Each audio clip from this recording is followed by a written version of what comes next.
Hello, কেমন আছেন? স্বাগত জানাচ্ছি চট্টগ্রাম জেলার মিরসরাই উপজেলার মুরাদপুরে অবস্থিত ফাতেমা গার্লস হাই স্কুল থেকে। এই অঞ্চলে নারী শিক্ষার পথিকৃৎ এই ফাতেমা গার্লস হাই স্কুলটি প্রতিষ্ঠিত হয় 1982 সালে।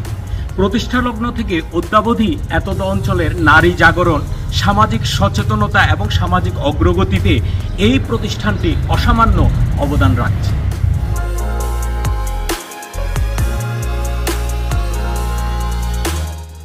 ফাতেমা গার্লস হাই স্কুলের প্রতিষ্ঠাকাল 1982 সাল হলেও মহৎ এই কর্মযজ্ঞের শুরুটা হয়েছিল আরও বেশ কয়েক বছর আগে।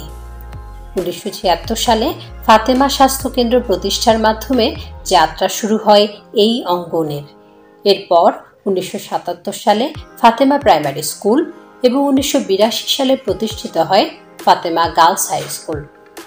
ক্রমান্বয়ে সমৃদ্ধ হয়ে এই অঙ্গনটি পরবর্তীতে পরিণত হয়েছে পূর্ণাঙ্গ ফাতেমা কেন্দ্রে।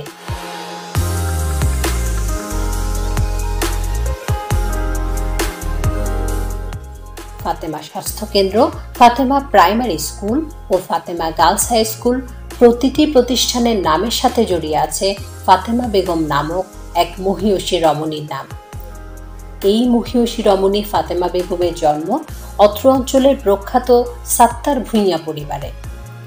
শিক্ষার মাধ্যমে গ্রাম, সমাজ ও নারীর প্রগতিতে দৃঢ় বিশ্বাসী ফাতেমা বেগম ছিলেন একজন দূরদর্শী, পরোপকারী ও স্নেহময়ী নারী।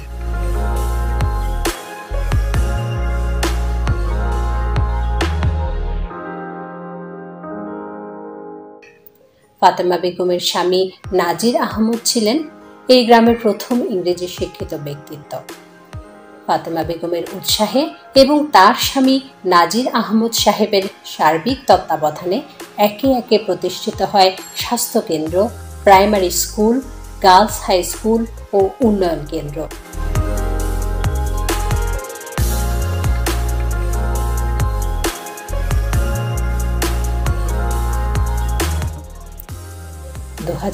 সালে এই পৃথিবী হতে চির বিদায় নেন এতদ অঞ্চলের নারী জাগরণের পথিকৃৎ ফাতেমা বেগম।